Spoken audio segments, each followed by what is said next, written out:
안녕하십니까. KG예전의 교육학을 담당하고 있는 권구현입니다. 자, 우리 KG예전 희소에서 교육학을 제가 처음 강의했던 게 벌써 20여 년 전입니다. 그 이후로 계속적인 여러분 합격생들, 아마 합격생이 제 강의만 듣고도 한 수만 명 되지 않을까 이런 생각이 들어요. 뭐 과장됐다고도 얘기할 수 있지만 그만큼 많았습니다. 예전에는요. 자, 오늘은 2024학년도에 대한 그 교육학 노출 대비를 어떻게 해야 되느냐, 학습 전략에 대해서 설명하고자 합니다. 일단 제 소개를 간단히 하면요. 저는 이제 여기 여러분들 다음이란 네이버에 보시면 권구현이라고 이름을 검색하시면요. 인물 검색을 해도 됩니다. 이게. 그래서 그 밑에 보시면은 제가 교육 심리학하고 교육 철학을 전공했던 거. 그러니까 우리가 교사가 전문가라는 걸 증명하기 위해서는 자격증이라든가 이 사람의 이력을 봐야 되는 것처럼 말이죠. 그 이력을 충분히 보고 여러분들 하셔야 돼요. 그래서 이 부분을 제가 공개를 해드리고요. 그리고 이제 EBS에서 3년 동안 아마 이 교육학 강의를 3년 하신 분은 거의 없을 거예요. 뭐 1, 2년 정도 하시는데 제가 3년 했어요. 그래서 뒤에 후임을 마련하지 못하고 그냥 제가 나왔어요. 이게. 그래서 대학 사범대에서도 10년 이상 많은 대학에서 강의를 했었고요. 그리고 무엇보다 중요한 거는 우리가 이제 교육학회라든가 이런 분들 출제위원들 이분들과 많은 소통 또는 그분들을 모시고 세미나도 많이 했어요. 그래서 무엇보다 이 시험에 대한 정보 확실히 알고 있고요. 그리고 20년 동안 제가 먹고 살았다는 거 아닙니까? 자, 일단은 이 내용에서 중요한 걸 한번 보자고요. 이분이 이제 아직 시험 결과가 안 났어요. 2023학년도는. 근데 2022학년도 거를 좀 경험을 말씀드리면 이분이 옛날에 경남에서 시험 보셨어요. 근데 여기 글자가 보일지 모르겠습니다만 요 10.67 받으셨어요. 교육학 논술을. 그런데 자, 얼마로 이게 뛰었느냐? 자, 이분이 같은 분이에요. 근데 이분이 19.67로 뛰었다. 19.67. 19.67. 대단하죠? 9점 뛰었어요. 자, 제 수강생들 중에서 만점자가 한 클래스 안에 몇 명씩 나옵니다. 그리고 이렇게 9점 이상 뛰어가지고, 전공은 난이도가 평행해가지고, 이 전공에서는 이 점 차이가 별로 안 났대요. 근데 교육학에서 다른 분보다 한 3, 4점 이상을 더 받았기 때문에 1차에서 딱 합격. 그리고 2차에 통과. 그래서 이제 최종 합격을 맛봤어요. 여러분 교육학이 20% 배점이니까 별로 중요하지 않다라고 생각하시는 분도 있는데요. 그렇지 않습니다. 이 교육학 파트가 말이죠. 여러분들 전공 파트의 교수 학습론 있잖아요. 전공 교육론. 이때도 이제 많이 우리가 이해하는데 도움이 됩니다. 그래서 교육학은 교육학 20%로 끝나지 않는다는 사실. 그리고 이게 면접에도 이어집니다. 면접에 있는 질문, 즉답형, 구상형 이렇게 있는데 구상형에서 몇 문제는 교육학과 관련이 있습니다. 그래서 이게 교육학 논술은 1차와 2차 또는 1차와 1차 안에서 교육학과 여러분들 전공에도 영향을 미치는 그런 파트라는 거 여러분들 충분히 이해하셨으면 좋겠어요. 그래서 특히 이 부분은 이제 예체능 파트라든가 자연과학 파트 전공자들이 이걸 많이 알고 계세요. 그런데 이제 일반 인문계에서는 이걸 잘 모르는 경우가 있는데 근데 자기들 이 전공에 있는 교육론 같은 것도 이 교육학과 관련되어 있다는 사실 여러분들 알아두시고요. 그리고 점수가 이 정도로 올리려면 어떻게 되냐 이런 질문들이 많았어요. 그건 이제 뒤에 차근차근 풀어가자고요. 자, 한번 보시죠. 뒤에 보시면은 이게 제가 작년에 딱 이맘때예요. 이맘때 야 내년 2023학년도 대비 이 학년도죠. 대비 설명회 잘해요. 2010 학년도로 해야 돼요. 자, 이때 이제 지식의 적정화 얘기하면서 뭘 얘기했냐면요. 제가 야 협동학습이 나왔어. 그러면 토익 강의 문답도 공부하고 학문 중심 나왔어. 발견 설명 수업도 해고 발견이니까 이거 또 나올 수 있다고 되겠어요. 그래서 장단점. 그래서 여기 보면은 이 교육과정과 연관한 것들 이것을 잘 설명했고 그다음에 동기 프로그램 학습. 근데 여기 보니까 자기 교수 셀프 인터럭션이라고 그래요. 자기 학습, 자기 점검 이런 것들. 이번에 이제 2023학년도에 이게 나왔죠. 근데 이렇게 해서 이 파트마다 지금 이건 교수 학습 영역인데요. 뭐 과정 파트, 평가 파트인데 거기에 있는 이 선생님이 가르쳐 이 내용에서 시험이 나와요. 그러니까 이게 수많은 직 중에서 제가 유의미하게 너희들이 봐야 되는 게 있어 이렇게 되는 거죠. 그래서 그 부분을 좀 보시면은 그래서 그 부분을 초점 맞으면 더 대부분 그 안에서 나옵니다. 그 밖으로 벗어나는 경우는 요 한 1, 2년 좀 이상하게 교육학이 아닌 듯한 문제가 나와서 상식적으로 쓸 수 있는 문제가 나와서 교육학 공부를 등한시한 그런 측면이 있어요. 최근에 1, 2년을. 근데 지금은 그렇지 않아요. 교육학에서 붙바뀌어 가지고 이론이 출제된다는 거죠. 그래서 이거를 철저하게 우리가 시야를 만들어야 됩니다. 자, 이게 이제 여러분한테 합격하기 위한 노하우를 선생님이 가르쳐 주는 거예요. 자, 한번 보실까요? 자, 교육학 논술이란 건 뭐예요? 우리가 교육학 지식하고요. 그 다음에 사고력이 필요해요. 근데 사람들이 여기서 주구장창 뭐 하냐면 암기래요. 여기서 암기해요. 암기. 이해를 하지 않으려고 그러고 암기를 하려고 그래요. 암기 저도 못해요. 저도 못해요. 저도 교육하게 된 걸 다 되뇌긴 하지만 똑같이 외우진 못해요. 제가 이해한 방식으로 설명할 뿐이죠. 이해하시겠죠? 이 부분이에요. 그러니까 결국 우리가 교육학이라는 것은 학교 실제 문제가 나오거든요. 이 학교 실제 문제가 딱 나와요. 그래서 학교 실제 문제가 나오고 거기에 교육학 이론을 결부시키고 그리고 여러분의 사고력을 동원해서 그리고 여러분의 논리 표현력을 동원해서 푸는 거예요. 그러니까 이것만 생각하면 안 돼요. 이 교육학에 대한 암기만 생각하면 안 됩니다. 그래서 이거는 철저하게 문제라는 거는 우리가 실제 상황을 중심으로 해서 여러분들이 교육학 내용에 대한 것을 물어봐요. 그리고 거기에 주제도 관련시키거든. 그래서 공부할 게 여러 개예요. 교육학이란 파트도 여러 항목이지만 영역이지만 공부해야 될 게 많아요. 그러니까 세 가지 기본적으로 교육학, 그 다음에 우리가 뭐예요? 여러분의 사고를 굉장히 말랑말랑 유연하게 만들어야 됩니다. 그리고 뭐 해야 돼요? 작성해서 피드백 받아야 돼요. 여러분 운동선수가 무슨 이론 공부한 다음에 운동하는 거 아니잖아. 논술을 직접 수행해야 된단 말이에요. 그렇기 때문에 논술 수행에 대한 어떤 구성, 그 다음에 논리 구성과 접근, 그 다음에 표현 이 부분은 훈련을 단연간 해야 됩니다. 원래는. 근데 우리가 쓰는 표현이 교육학 논술은 많은 표현을 쓰지 않거든요. 아주 단순한 서술만 있기 때문에 그거 패턴만 잘 이해하시면 쉽습니다. 자, 근데 문제는 어디예요? 바로 이제 이 교육학 기출문제를 보시면 알겠지만 이번 기출문제 보시면 무슨 표도 있는 것 같고 거기에 주구장창 뭔가 설명이 많고 막 그러잖아요. 그 다음에 배경문이라고 그래요. 여기 앞에 전체 지시를 포함하는 배경문이 있고 그 다음에 제시문이 있어요. 되게 어려워 보이지만 어려울 거 하나도 없습니다. 이런 표가 중요한 게 아니에요. 중요한 건 요 안에 있는 문맥이 중요해요. 여기서 어떤 문맥이 중요합니다. 이 부분이. 자, 그리고 여러분 또 중요하게 봐야 될 게 뭐냐면 이 뒤에 지시어예요. 지시어. 이 지시어를 제대로 분석해서 여러분들이 이거를 이끌어 나가야 돼요. 근데 지시어 분석이 안 되면 망하는 거예요. 그래서 뒤에 이제 지시어 분석에 대한 부분을 좀 설명드리겠지만 우리가 교육학 논술은 교육학 지식. 그래서 여기 보니까 교수 전략 두 가지가 있다. 자기 조절 과정에 대한 지원 방안 두 가지 이렇게 나와요. 그래서 여기 가지수도 만족시켜줘야 되고 이게 어느 파트의 이론일까라는 생각도 해줘야 돼요. 그럼 여기도 보면 두 번째도 형성평가를 교사 측면에서 형성평가는 예전에 나왔던 거거든요. 근데 올해 2023학년도 문제는 2016에 나왔던 문제를 상당히 많이 썼어요. 왜? 경험 중심, 그 다음에 또 바로 형성평가 이런 걸 그대로 냈으니까요. 이런 부분. 그 다음에 여기 보니까 이게 교육 과정에 대한 이론 장점, 그 다음에 그 보완하기 위한 어떤 교육 과정 이론, 학문 중심이죠. 그에 따른 선정 조직 원리. 선정 조직 원리도 2017년 타일러 거. 선정 원리는 2019, 2017. 거기 나왔던 다 패러다임입니다. 그러니까 여러분들이 새로운 공부는 아니에요. 단지 이거를 방안으로 만들어낸다는 거죠. 이게 이제 힘든 거죠. 그래서 교육학 이론을 교육학 책이 없는데 이걸 내가 어떻게 녹일 수 있냐. 이게 이제 관건이 되겠죠. 그래서 문제 구조를 잘 보시면 배경문, 제시문, 그 다음에 지시사항, 배점이 딱 있구나. 이렇게 보시고 공부를 하셔야 돼요. 그리고 제가 여러분들한테 꼭 말씀드리고 싶은 거는 교육학 지식은 사고예요. 이론을 우리가 왜 배워요? 개념을. 내 사고력을 높이려고 배우는 거예요. 그래서 지식이라는 것을 교육학에 뭐라고 하더라. 그건 사실적 지식이에요. 중요한 거는 그걸 개념적으로 만들어서 서로 연관지어야 됩니다.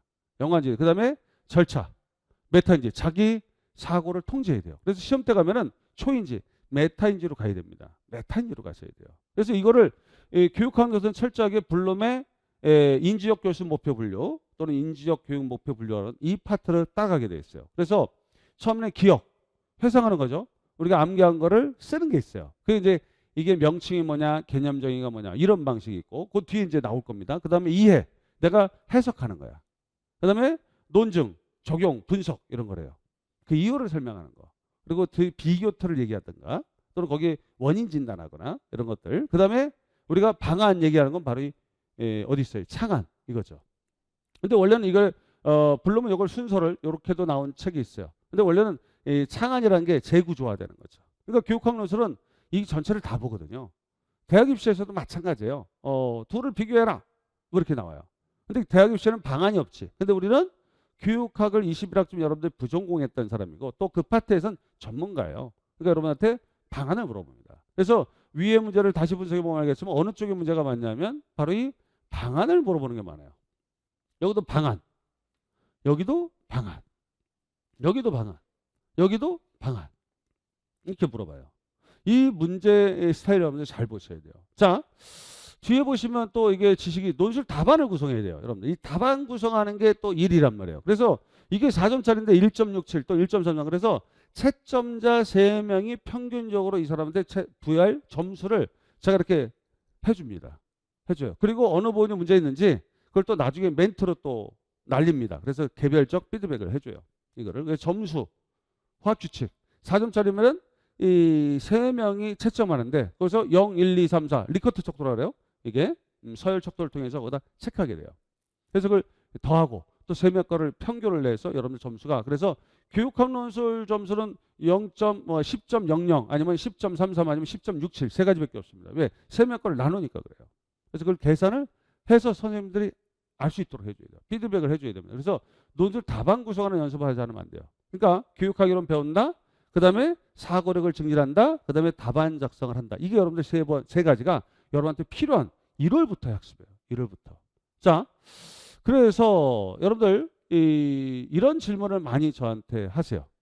A번은 앞으로 교육학의 방향을 알고 싶습니다. 또 B번은 요즘 교육학 문제의 최신 동향을 알고 싶습니다.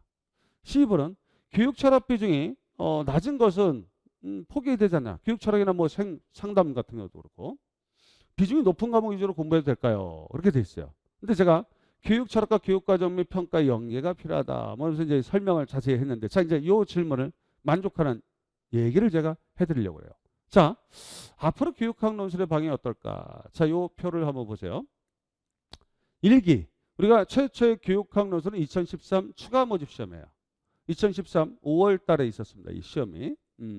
그때는 이제 한국교육과정평가원이 출제하지 못하고요. 국립특수교육원에서 그때 중등 특수교사를 대상으로 한 시험만 출제했었어요. 그러니까 일반 국어, 영어, 수학, 뭐 사회, 과학 파트라든가 다양한 기술과정, 뭐 예체능 파트 분들은 모르겠죠. 근데 그때 시험부터 해서 출제진이 2015학년도까지 시험 문제를 출제하셨어요. 이게 그래서 이걸 1기 출제라고 그래요. 이때는 원인 분석하고 또는 원인 진단하고 방안입니다. 아주 깔끔해요. 지시사항이. 그래서 대표적인 예가 뭐예요? 바로 요겁니다. 2015학년도 시험을 보시면 어때요? 짧어. 지시어가 굉장히 짧아요. 그래서 야, A 중학교가 A 자유교육 관점에서 교육 목적을 논의해봐라. 그 다음에 교육과정 설계 방식의 특징 3가지를 설명해봐라. 학습 동기 향상을 위한 학습과제 제시 방안 3가지를 설명해봐라. 학습 조직에 대해서 이렇게 나왔어요.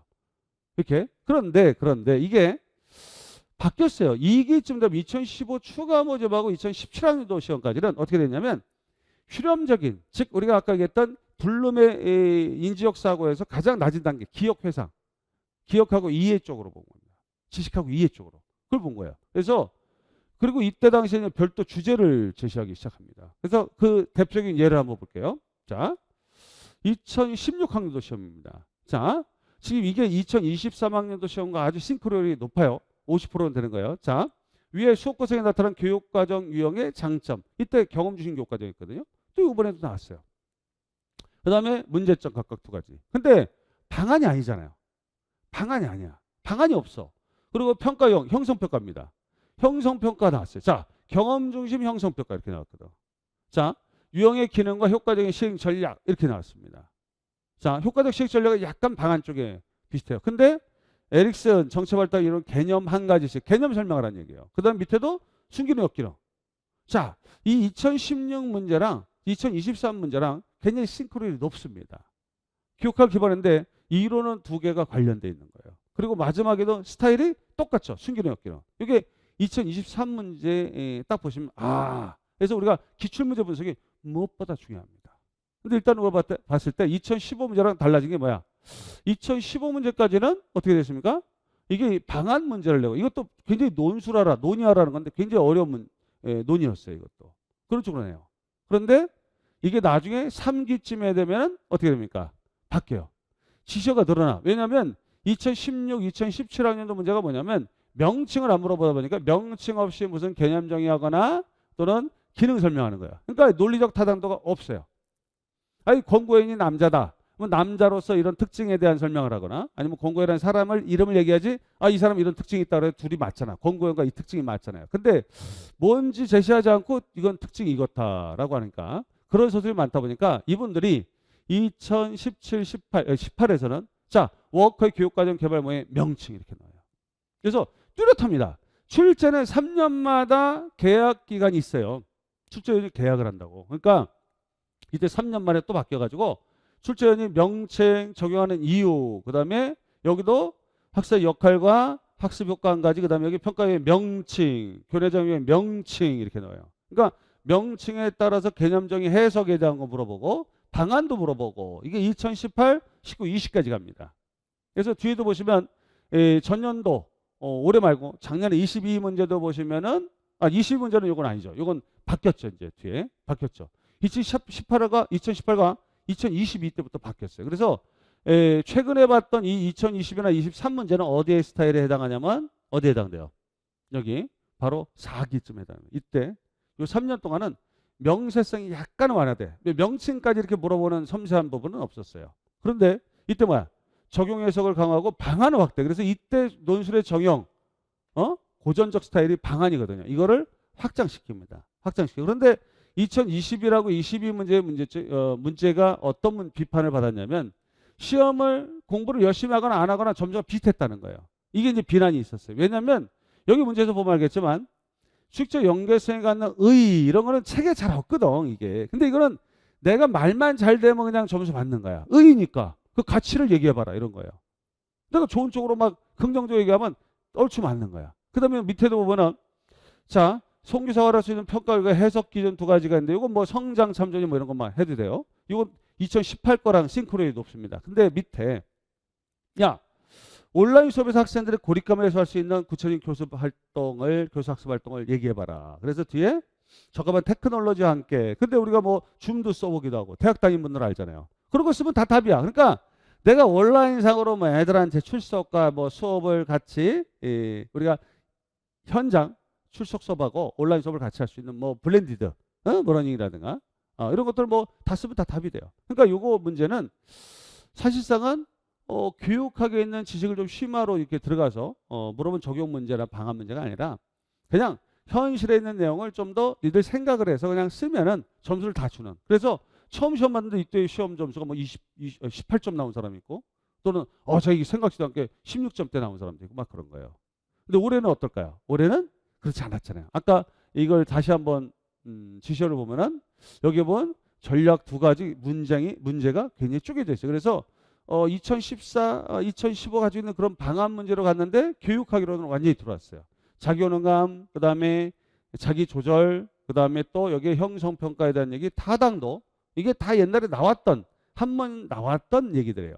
그래서 여기도 교육과정에서 경험 중심하고 학문 중심하고 다 나왔습니다. 학문 중심도 2014 상반기에 추가 모집 시험이 있었는데 그때 시험 문제 또 나왔었거든요. 그리고 관료자도 2015 상반기 추가 모집 때 나왔던 거예요. 그러니까 2023학년도 문제는 이 출제위원들이 마지막으로 욕먹었던 걸 다 집대성해가지고 이게 이론의 명시성이 없다. 이론, 교육학 이론에 딱 붙박이해서 나오자 이거지. 그리고 방안으로 쫙 가자.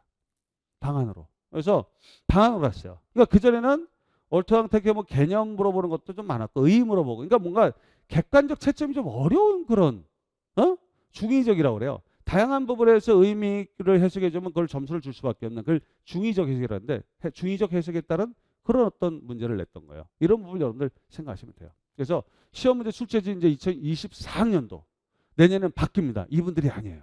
또 바뀌어요. 근데 이 또 바뀌면 이미 패턴이 다 보였죠. 지금 이게 5기. 5기는 몰라. 우리가 그럼 보셔야 되는 게 여기 보시면요. 5기는 저도 여러분들은 몰라요. 모르는데 우리가 알 수 있는 건 있어요. 왜냐하면 여기 있는 것들을 다 공부해야 된다는 거예요. 근데 최근 경영이 제일 중요하죠. 근데 이 최근 경영 방향은 이전에 있었던 거예요. 우리가 교육학 이론을 배웠다. 그러면 그 이론이 가지고 있는 순수한 원리를 암기하는 수준에 그치는 게 아니라 그 원리를 정확하게 이해하고 그 부분이 과연 현실 교육에서 어떻게 적용될 수 있는가. 이거를 이제 우리가 관건으로 해야 된다는 거예요. 그래서 중요한 거는 뭐가 중요하냐. 이거를 생각하는 거예요. 그래서 이제 뒤로 넘어가게 됩니다. 저희 출제 경향 보내고 우리가 교육학 논술 어디서부터 공부해야 되냐 이런 얘기 중요한 부분을 빼고 집어넣고 덜 중요한 부분을 빼야 되지 않냐 이 얘기예요. 바로 이 얘기입니다. 자, 교육학 영역을 엄밀히 따지면 11군데 또는 13군데 돼요. 왜냐하면 평가 마련은 뭐 통계, 연구 뭐 이런 것들 다 있으니까. 근데 우리가 교육사 이런 것도 의미 없고요. 그래서 교육 철학이 교육사 철학이에요. 그냥 하나로 통합하면 돼요. 근데 교육 철학은 이게 언제 나왔냐면 2010 몇 년도야? 4학년도에 자유교육하고 교육 목적 나오고 끝났거든요. 한 번 딱 나왔어요. 요게 지금 이 생활지도 상담 부분이 어떻게 됐습니까? 이게 2014 상반기 추가 모집 때 딱 한 번 나오고 끝났어요. 사약은 2015 추가 모집, 2015 상반기 추가 모집 때 나오고 끝났어요. 3연속 나오다가 안 나옵니다. 그러니까 그 뒤에 2015학년도 이후에 2016, 17 그러니까 우리가 최근에 7년 이상은 뭐로 했냐면 요 5개요. 여기서만 출제해요. 여기서만. 그 확률상 행정은 100%입니다. 지금 한국교육과정평가원이 2014학년도부터 출제했거든요. 2013 상반기 문제는 국립특수교육원 출제 문제고요. 근데 그것만 따져보면 12번 시험이 있었는데 그중에 100% 교육행정은 한 번도 안 빠지고 나왔었어요. 그 다음에 두 번째 영역이 뭐야? 교육과정 파트예요. 한 번만 빼고 다 나왔습니다. 거의 다 나왔어요. 그 다음에 평가 파트예요. 평가도 한 3번 정도 이상 안 나왔지만 그래도 대부분 최근에는 다 나오고 있어요. 교육 심리 파트가 의외로 적어요. 근데 요거는 한 파트로 봐야 돼요. 한 파트. 얘 둘을 한 파트로 보는 시각과 비슷합니다. 아시겠죠? 여러분들 교육학 배울 때는 그 부분이 중요해요. 이게 개별 영역이라고 우리가 생각하지만 그렇지 않거든요. 그렇지 않아요. 그래서 여러분들 교육학 공부할 때는 일단 이 5개를 위주로 먼저 해결해야 돼요. 근데 그 중에서 이제 철학 파트는 왜 중요하냐면 철학과 교육 과정이 연결되어 있거든. 우리가 이런 말이에요. 타일러란 위대한 교육과정학자. 이분이 최근에 시험 문제 제일 많이 나왔으니까. 왜? 2017 문제도 타일러 거고 2015도 사실상 타일러랑 연관이 있고요. 그 다음에 2019도 타일러가 나오거든. 근데 이거는 객관식 문제랑 그거는 일치해요. 타일러께 공무원 시험도 지금 보면 매년 나와요. 타일러가. 근데 우리 옛날에 객관식 문제에서는 타일러가 그렇게 많이 나오질 않아요. 근데 공무원 시험 지금 보면 추세를 보면 왜냐면 출제진이 왔다 갔다 하니까. 근데 중요한 거는 이 부분이에요. 그래서 철학은 왜 해야 되냐라고 한다면 이건 어떤 분은 나중에 가르치시는데 아니에요. 이건 교육 과정 때문에 해야 돼요. 타일러가 교육 과정을 만들 때 목표나 이런 걸 만들 때는 철학과 학생 심리에 대한 이 교육 심리를 걸음체로 썼거든. 왜 이 두 개 학문? 그래서 제가 대학원 때 왜 교육 심리하고 교육 철학을 했는지 그건 타일러 때문에 제가 한 거예요. 그 사람 때문에 한 거예요. 왜? 이걸 이해하면은 양쪽을 다 할 수 있거든. 다 할 수 있어요. 그래서 철학은 기본 베이스로 아주 간략하게나마 여기에 관련된 거, 교육과정 관련된 그 교육과정 유형 있잖아요. 우리가 경험 중심이니 교육과정 중심이 그거 관련된 철학이론 반드시 알아야죠. 그래야지 그 골격을 이해하거든요. 자, 그런 다음에 요 심리학하고 요것도 철학과 관련돼 있어요. 그리고 요게 상담과도 연관돼 있어요. 상담과. 요런 부분은 교수학습하고 심리를 같은 한 통속으로 봐야 됩니다. 왜냐하면 심리학에도 학습 이론 원리가 있거든요. 그리고 교수학습은 교육공학적인 파트의 방법론들 이런 거 있어요. 그래서 요 부분을 이해하는 게 이제 또 5개 영역을 기준으로 한다는 거 여러분들 머릿속에 까먹지 마세요. 뭐 까먹을 리 없겠지. 뭐 시험 문제 여러분들 보면은 다 아실 테니까요. 자, 그 다음에 교육학 학습의 초점은 뭐냐면 이 관역표. 제가 평가할 때도 이 표를 씁니다.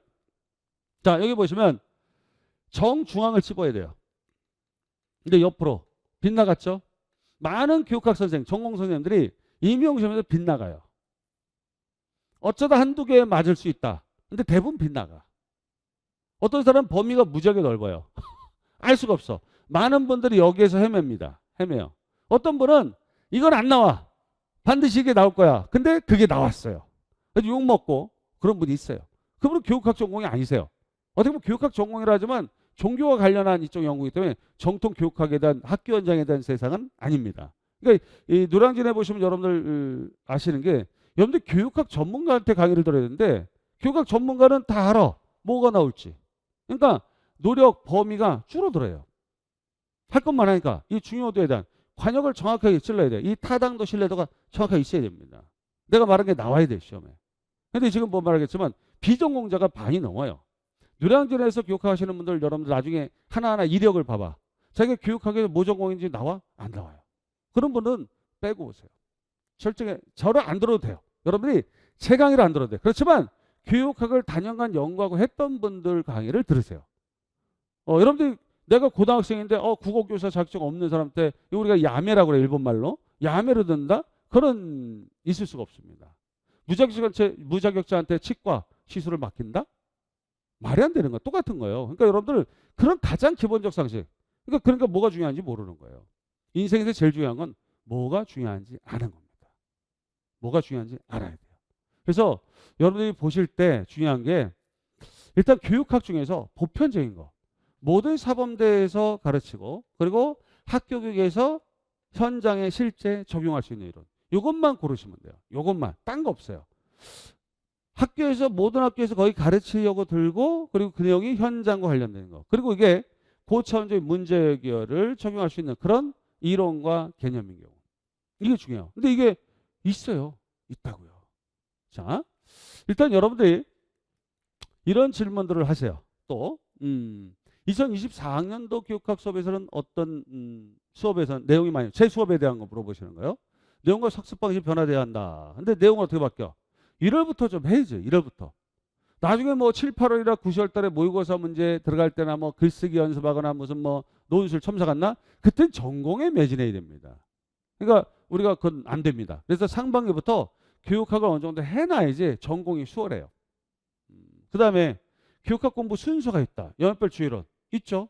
이 앞에도 얘기했지만 선생님께서 교육학에 대해 전체 암기가 반드시 암기는 일부 필요해요. 근데 암기가 아니라 이해가 더 중요합니다. 자, 하나씩 볼까요? 자, 2024학년도 또 어떤 분이 초등학교를 1년 전략도 물어보고 그렇죠? 전공학 교육학을 어떻게 배분해야 되는지 이런 것도 물어보셨네요. 자, 시기별로 학습 전략을 여러분들 잘 보세요. 제 강의랑도 비슷하니까. 자, 보세요. 1, 2월 달에 여러분들 보통 요번에 12월 달에 이제 뭐 말일날 이제 학교자 발표가 나겠지. 자, 근데 1월부터는 한다. 나 지금 3학년에서 4학년 올라간다. 아니면 난 졸업했는데 또는 대학원을 이제 막 졸업해서 뭐 한다. 그러면 1, 2월 달에 뭐 합니까? 예습을 해야 돼. 1, 2월 달은 교육학 책이라는 것을 내가 학교에서 봤던 교육학 개론책이라도 읽어보세요. 학원 교재를 미리 살 필요 없어. 왜? 개정될 테니까. 그러니까 1월 달 초에 나오는 학원 교재 미리 살 필요 없고 그냥 여러분들 교육학 개론이 있어요. 2학년 때 배웠던 게 아마 교육학 개론 과목이 있었을 거예요. 그걸 먼저 보세요. 읽어보라는 얘기예요. 그걸 아니면 기출문제를 보든가 하세요.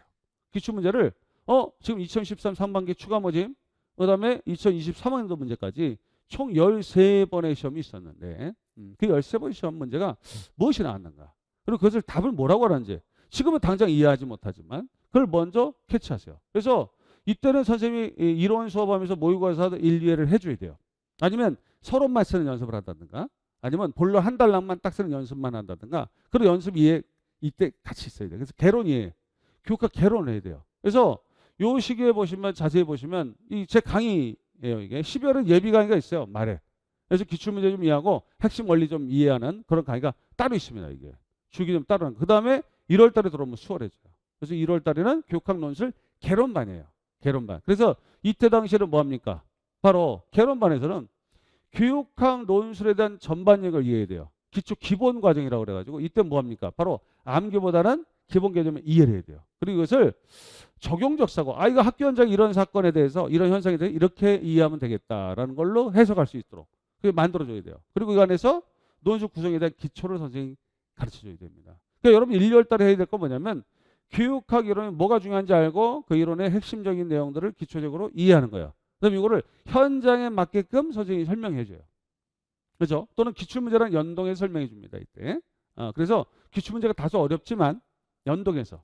그리고 또 논술 구성의 기초. 그래서 어떤 분이 객관식을 많이 연습하는데 그건 아니에요. 객관식은 여러분들 그냥 교육과정 평가에 들어가도 되고 객관식 문제집 막 써서 보는데 그거 필요 없어요. 거기에 문제하고 답이 다 있어. 그 보는 순간 알아요. 그런 거 제가 공짜로 여러분들한테 줄 수 있어요. 그런 거는. 객관식은 보는 의미가 없어요. 지금은. 객관식은 패턴이 달라. 객관식은 틀렸냐 맞았냐 옳으냐 그러냐 이런 거밖에 없어요. 그런 문제는 나오지도 않아. 그런 내가 뭐예요? 제가 기입형문항이라는 OX 문제로 충분히 여러분들 해주면 돼요. 근데 중요한 거는 작성하는 거예요. 작성하는 거. 그런 다음에 5, 6월, 3, 4월 들어가면 심화로 들어가죠. 이때 이론 적용해야 돼요. 그래서 이때 해야 될 3, 4월 내용은 중요한 거는 어떻게 된다? 중요한 내용의 단원별로 문제를 살짝씩 좀 봐야 돼요. 그래서 이때 당시엔 영역 문제로 이론을 정착시켜야 됩니다. 그리고 모의고사가 좀 늘어나야 돼요. 그리고 이때부터 여러분들이 핵심 이론을 요약하는 그런 자기 요약 노트를 만드는 게 중요합니다. 왜냐하면 선생님이 가르치는 내용은 수백 가지지만 그중에서 딱 100가지 이내로 압축해요. 압축해서 그게 시험 문제 나온다는 거야. 해마다 그거는 약간씩 바뀌어요. 근데 전통적으로 4년 전이나 5년 전이나 선생님 강의는 현재나 어떻게 그 내용은 불변이에요. 근데 뭐야? 설명이 다르죠. 설명이 다르죠. 지금 출제지는 이런 것을 할 것이다. 그 예측이 여러분들은 예측을 사는 겁니다. 즉 교육학에 대한 정확한 이해하고 예측을 사는 거예요. 그리고 여러분 선생님한테 피드백 받는 거, 첨삭 받는 거예요. 이거예요. 이거 제 강의의 특징이에요. 다른 거 없어요. 그런데 중요한 건 이때 그 다음에 문제풀이는 어떻게 한다? 7, 8월부터 보통 문제풀이. 근데 이때는 문제가 좀 더 많아야 돼요. 이때는 이론과 문제가 좀 동등하다 그러면 여기는 문제가 좀 많아야 됩니다. 그래서 모의고사 보기 전에 즉 7, 8월 달 또는 5, 6월 달 빠르면 5, 6월 달이나 7, 8월 달쯤에 논술 작성, 서론, 본론, 결론은 아무런 깔끔한 즉 지적사항이 하나도 없는 그런 완전 무결한 걸 형성할 수 있다면 이제는 뒤에 안 써도 돼요. 뒤에는 선생님이 만든 예상 문제가 뭐냐? 모의고사반 3개월 딱 이때 점검하고 정착하는 그런 식이죠. 그래서 완벽하게 예상 문제 이 안에서 나와. 솔직히 말씀드리면 제가 그걸 분산을 못 시켜요. 어느 해 때 시험은 7월 달 모의고사에 다 나와. 거기 두 문제가 거기서 다 나왔어요. 이번에도 그랬어요. 이번에도 11-1, 10-3 거기에서 다 나왔어.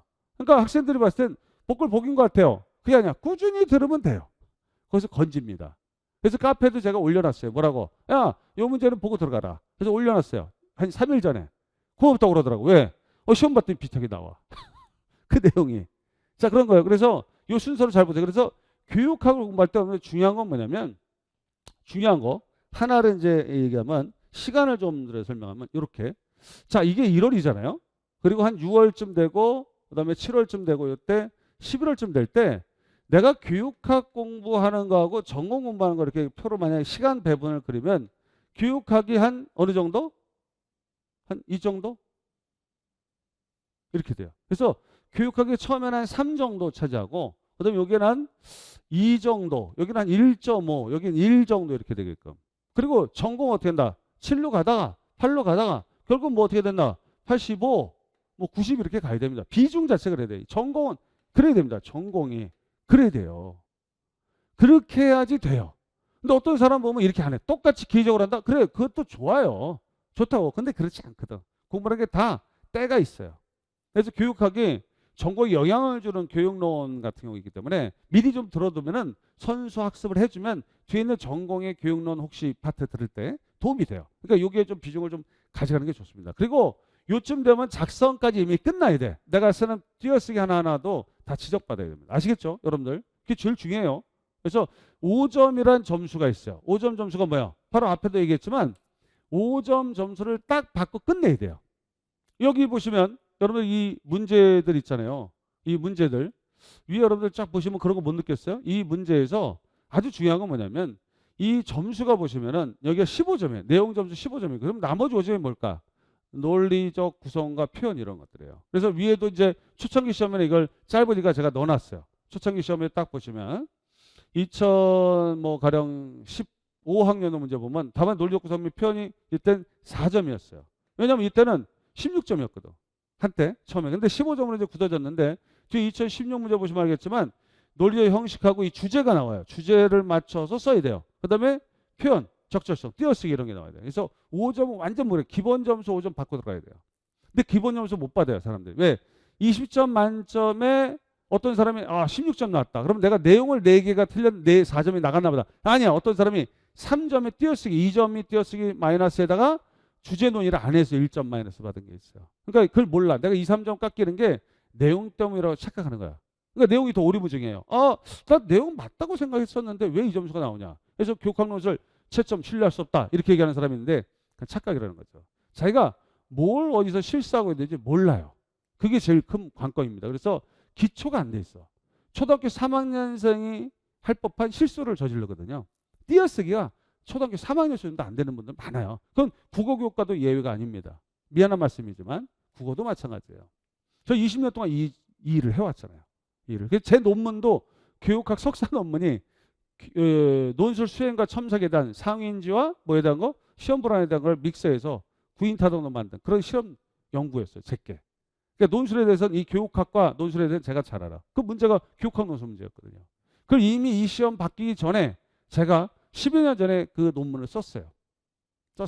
그 뒤에 이제 뭐 교원대 교수 이런 분들이 그런 식으로 가자고 해가지고 제 논문이 이제 그 교육과정평가에서 많이 잘 팔릴 거야 아마. 팔린 게 아니라 어제 공개됐죠. 국회 도서관이나 이런 데 가면 권고연의 논문 중에 그게 있어요. 자, 근데 일단 중요한 건 여러분들 시기별 학습에 대한 거 여러분들 잘 알아보시고요. 자, 이제 뒤에 설명을 좀 들어가서 보시면 자, 3, 4월 되면 아까 되겠죠? 영역별 개념을 연계해야 돼요. 그러니까 1, 2월 달에는 파트별로 야, 이런 이론이 있구나. 이런 개념이 있구나. 그러면 이 영역을 넘나들어야 됩니다. 이제는. 아까 얘기했죠. 교육심이나 교사심이 같이 연동한다는 거고 그다음에 철학이 과정에 영향을 줬다는 거. 또 과정과 평가를 한 통속이란 말이에요. 또 연계가 이루어진다는 거죠. 또 상담은 심리랑도 연계되어 있고요. 철학과도 약간 연계되어 있고요. 행정은 철학도 연계되어 있고 교육 과정도 연계된 이론이 있어요. 그러니까 각 파트마다 기본 개념 사이에서 심화된 관련 고리를 우리가 터득하는 게 중요해요. 그러면 이건 출제진 언어 시각으로 보고 이제 관점을 포착할 수 있는 중요한 순간이 3, 4월이에요.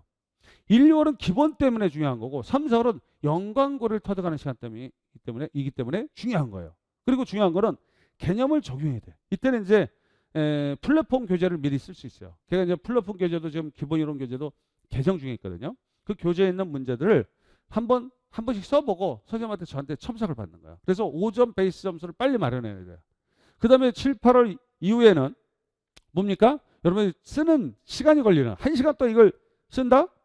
그날 피곤해서 쓰러져요. 집에서. 그러니까 그거를 뒤에 안 쓰려면 어떻게 된다? 그런 거 시간 낭비 안 하려면 앞에 쓰는 거를 열심히 해두세요. 근데 그 수업 시간에만 열심히 하시면 돼요. 자, 그 다음에 5, 6월달 되면 이제 클리닉 해줍니다. 그러면 쓴 거를 보시고 이제 기본 개념에 대한 정책이 있다면 실전 문제랑 유사한 것들을 좀 더 많이 주려고 노력을 해요. 그리고 문제집을 미리 조기에 볼 수도 있어요. 이때.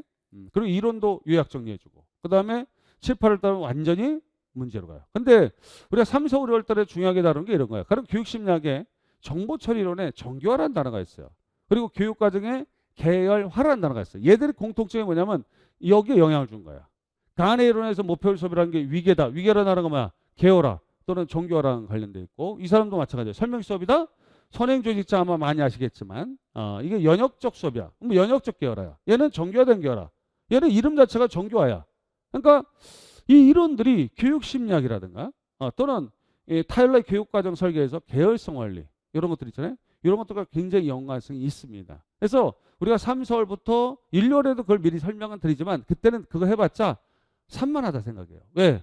아니 여기 이 내용을 여기다 갖다 붙이니까 난 저쪽 내용도 모르고 이쪽 내용도 모르는데 그걸 관련시켜주면 여러분들 이해하기 어렵잖아요. 근데 3, 4월, 5, 6월 달 이게 반복해 들으면 어떻게 된다? 금방이에요. 그래서 다른 교육학 선생님들도 물론 잘하시는 분이 있어요. 우리 김현 선생님 잘하시죠. 근데 중요한 건 뭐냐면 저는 저만의 특징이 있어요. 뭐냐면 이론 하나를 배우면 이게 다른 이론과의 관계성, 다른 영역의 이론, 그 다음에 현장과의 관계성을 반드시 터득할 수 있는 그런 이론 개념을 습득해야 돼요. 그러지 않으면 이것저것 다 암기해서 많은 무기, 총알을 가지고 있으면 뭐 전쟁터 이길 것 같아요? 그렇지 않습니다. 적중도가 있어야 돼요. 그래서 저는 선별을 잘해야 된다고 생각해요. 여러분. 선별을.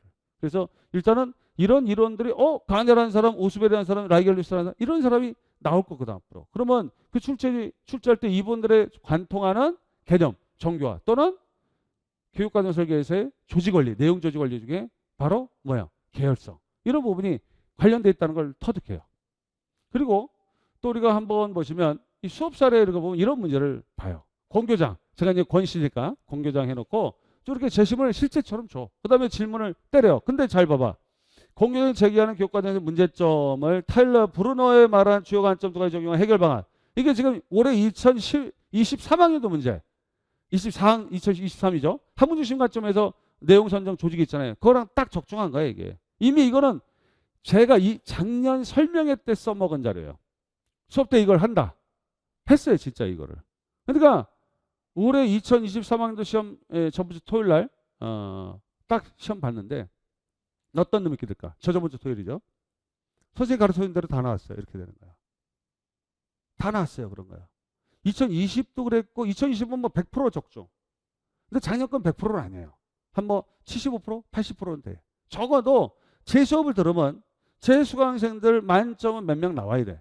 그리고 10점짜리들 왔다. 그러면 19점대 만들어 줘야 돼요. 제 직성이 풀려. 물론 그렇지 않은 분도 있어요.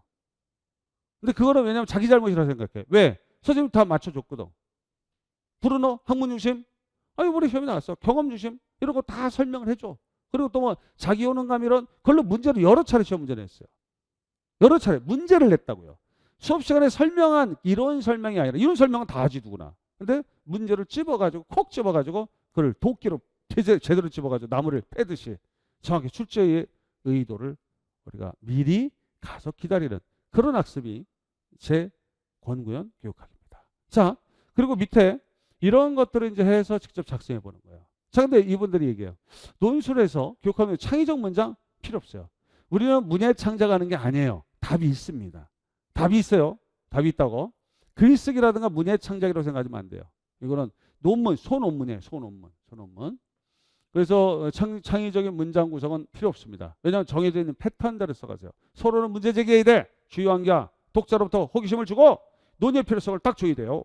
그럼 본론은 뭐야? 갑파트의 내용 4점이면 4점, 3점이면 3점짜리 쓰고 그 안에 주제 논의 마무리하고 들어가고 결론은 그 본론에 있는 주제 논의를 모아서 요약한다. 이게 기본적 패턴이거든. 정해져 있어요. 창의적으로 쓰면 안 돼. 창의적으로 쓰실 분은 교육학 논술 보지 마시고 저쪽 그 뭐 요즘 뭐 유행하는 드라마를 차라리 극작을 쓰시는 게 낫습니다. 그 창작적인 걸 쓰기 아니에요. 자, 그다음에 N분이 모의고사 첨삭도 해줘. 당연히 해주죠. 해줘요. 그래서 저는 인원수가 좀 많으면 싫어해요. 어떤 분이 아이 선생님 거짓말도 인원수 많으면 돈 많이 버시는데 돈 많이 벌죠. 저는 이거 말고도 돈 버는 게 있어요. 근데 저는 이걸 왜 하냐면 제가 재밌었어요. 여러분들 공부 재밌어서 한 적이 없잖아요. 저도 그걸 30 넘어서 재미를 봤어요.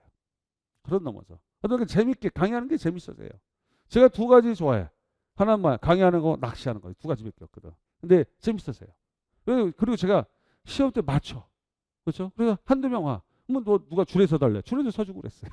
제가 젊을 때도 줄에 서줬어요. 줄에 서줬어요. 계속. 그런 것도 있어요. 첨삭해 주죠. 당연히. 인생 얘기도 들어주는데 중요한 건 첨삭이죠. 점수를 높이려면 야 10점대가 어떻게 19점 바로 가요. 교육학 이론을 몰라서가 아니에요. 그분이 어떻게 사고를 펼치는지 몰라서 그런 거거든. 그래서 쓴 걸 표현해 봐야지 그 사고를 왜 이렇게 했는지 알 수가 있거든. 글을 주는 거예요. 그 다음에 교육학 공부라는 방법과 논술을 어떻게 하면 고득점. 자, 고득점 뭐예요? 자, 여러분들.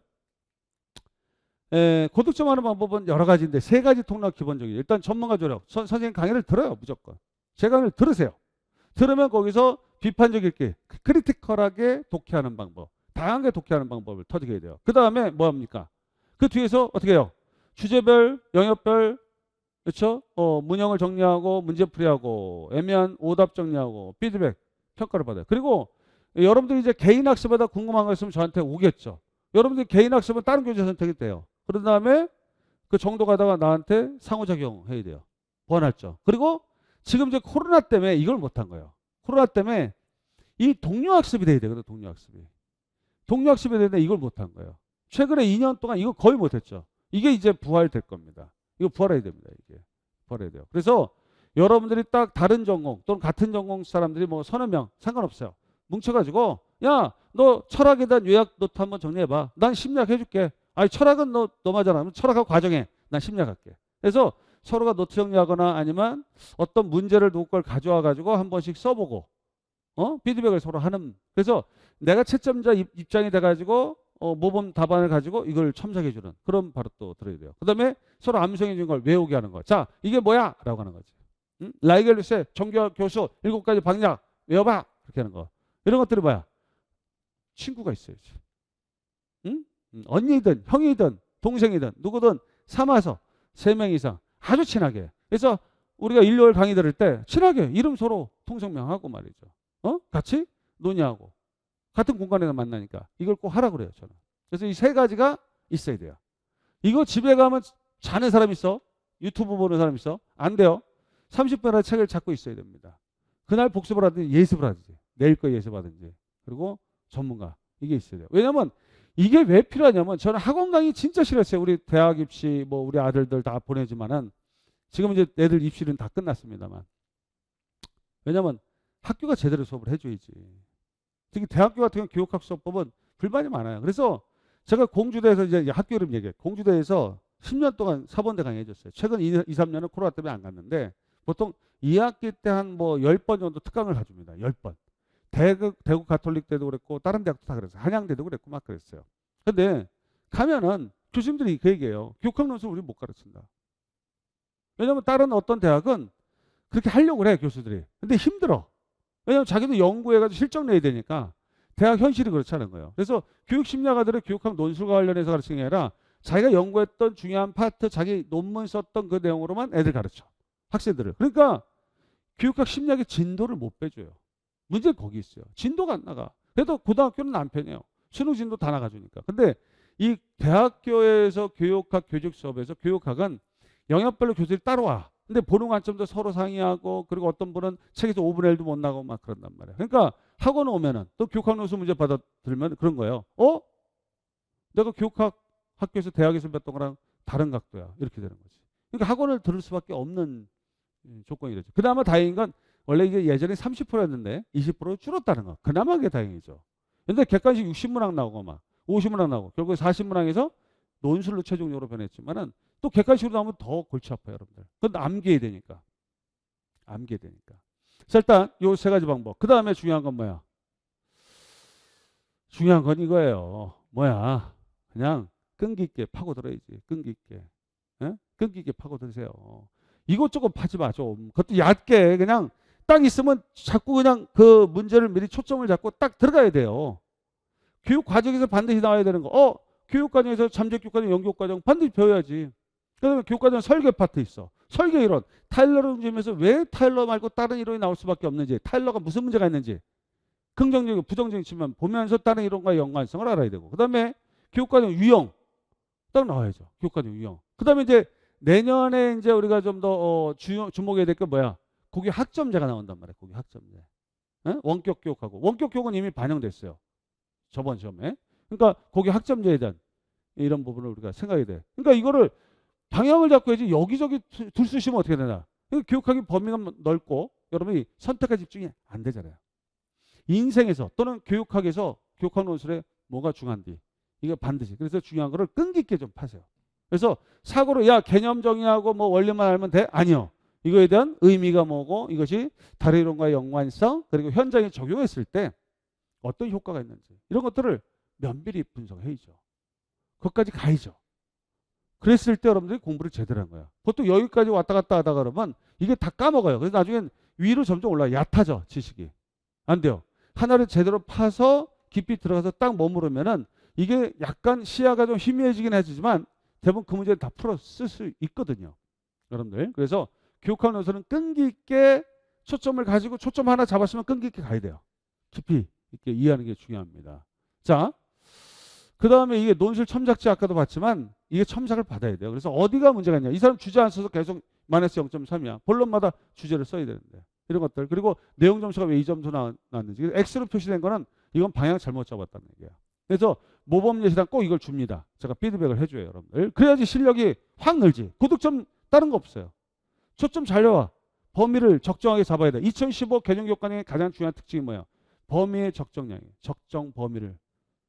수업량을 줘야 돼요. 학습량을 적정하게 만들어줘야 돼요. 학습량에 적정하라고 그러죠. 그리고 난 다음에 뭐 해야 돼? 거기다 수많은 상상력 또는 수많은 자기 피드백, 자기 반성 이런 걸 해줄 수 있도록 해줘야 됩니다. 자, 그런 다음에 우리가 이제 이런 피드백을 해줘요. 말로써 해줘요. 문서로도 뭐 멀리 있는 사람 예전에 이렇게 해줬어요. 근데 그냥 이런 말을 해주지. 그리고 점수를 그 안에서 섬세하게 마이너스를 다 보여줍니다. 이런 것들을 많이 해줘요. 이런 것들. 그리고 이 총평도 좀 해주고. 근데 이거를 수업 시간에 어떤 분들은 ABC 해가지고 사람 이름 숨기고 익명으로 처리해서 이제 공개적으로 복사해서 같이 보기도 합니다. 그래서 여러분들 허락을 해주셔야 돼요. 그래야지 자기께 여실히 보이니까. 그래서 이렇게 피드백을 받아야 돼요, 여러분들. 피드백 받아가지고 상호작용을 해야 돼요. 그래야 점수가 높아져. 만점 받고. 그래서 이 전공이 만약에 난이도가 형편없이 낮을 때 또 높을 때 그러면 변별도가 없거든. 너무나 어려워. 누구도 못 써. 또 너무나 쉬워. 누구나 점수를 높게 받아. 그러면 교육학 논술이 여러분한테 뭐가 돼요? 무기가 됩니다. 무기가 돼요. 20%인데 무기가 돼요. 그래서 이런 첨삭도 자주 받고, 그래서 이 칠판에다 다 점수를 묘사를 해요. A 사람, B 사람, C 사람, D 사람 해가지고 3.6, 3.3 이렇게 막 점수를 체크해요. 그 다음에 2번 뭐 몇 점 몇 점 이렇게 쭉 문항별로 채점을 해줘요. 그리고 궁금한 거 있으면 또 나오고 피드백 받아야 됩니다. 이게 철저하게. 자, 어쨌든 이 교육학 논술은 제 강의는 1, 2월 달에 무조건 교육학 논술 개론입니다. 개론이에요. 개론이니까 교육학에 대한 아주 핵심적 기초적인 원리들부터 해서 그 다음에 교육학 논술이 뭔지 동시에 나가야 돼요. 그래서 이론을 먼저 배우고 나중에 암기한 다음에 무슨 논술 쓰겠다 이런 말씀 하지 마세요. 그리고 여러분한테 마지막 당부드리고 싶은 거는 여러분 남한테 의존하지 마세요. 이번에 예비학교도 제가 교육학 논술 예비학교가 12월 말에 있습니다만 그럼 미리 신청하세요. 그러면 저 강의로도 우리가 할인해 주니까. 중요한 건 뭐냐면 내가 분석해 보라는 얘기예요. 내가 직접 기출문제 2014학년도 한국교육과정평가원에 출제한 2014학년도 문제부터 해서 쭉 뽑아. 이거 한국교육과정평가원에 있으면 다 있어요. 문제 있어. 답만 없을 뿐이지. 뽑아. 그리고 제 카페에 다 있어. 답이. 모범 답안도 있고 해설도 있어요. 자, 그 뽑아가지고 분석해봐. 그걸 갖다가 문제만 보고 이거를 내가 노트에다 한번 묘사해봐요. 야, 2014학년 문제 보니까 요게 문화실조 나왔고 잠재교과정 났네. 그러면 교육과정 파트에 잠재교과정 교육과정 2014. 근데 뒤에 보다 보니까 2019에도 잠재교과정 또 나왔네. 잠재교과정 2019에 또 나옴. 이렇게 되는 거야. 아시겠죠? 형성평가 2014 상목에 14학년도에 나왔네. 2016에 또 왔고 요번에 또 나왔어. 야, 무슨 형성평가 3번이나 나오냐? 이렇게 형성평가 체크하다 보면 보여요. 뭐가 보여? 출제 이력표가 보입니다. 교육학 논술 강사. 그럼 교육학과 논술을 다 아는 사람이어야 되잖아. 그 이력을 여러분들 보셔야 되고, 그런 것처럼 지금 이게 교육학 논술을 공부하려면 교육학의 출제가 어떻고 그 논술에서 사고 요구한 그 지시어를 분석을 해야 된단 말이에요. 여러분 스스로 하셔야 돼요. 그건 지금 이 설명에 들은 즉시 하십시오. 그래서 문제를 12개를 딱 늘어놓고 한번 봐봐요. 그걸 영역별로 분석해보고 지시어를 분석해봐. 어떤 건 개념 한 가지. 그러면 개념 설명이고, 이거는 의미 쓰는 거, 논증, 이유 쓰는 거, 그렇죠? 또는 진단하는 거, 또는 어떤 건 방안 쓰는 거. 그게 사고 수준 방안이 좀 높죠. 그런 걸 딱 분석해보면서 이런 쪽으로 공부해야겠구나. 그래서 우리가 지식을 배우고 사고를 배우는 거고, 그 다음에 그 사고를 펼치는 걸 같이 1월부터 해야 돼요. 그랬을 때 6월까지 내가 그걸 어느 정도 해놔야지 7, 8월부터는 전공에 올인해 줄 수가 있어요. 아시겠죠? 그리고 저한테 안 들어도 되니까 우리 김현 선생님도 있고 또 많은 전공 선생님, 우리 희수에 있어요. 여러분 경쟁자는 희수에 있습니다. 다른 데 있지 않습니다. 그랬더니 열심히 공부하면 많은 여러분들 혜택이 옵니다. 왜? 짧은 시간에 올해 2023년도 그 한 해 여러분들 합격을 위한 길, 나중에 추억이 될 겁니다. 왜? 결과가 좋을 테니까요. 여러분 믿고 따라주세요. 여러분의 행운을 빌겠습니다. 이상 권고현이었습니다.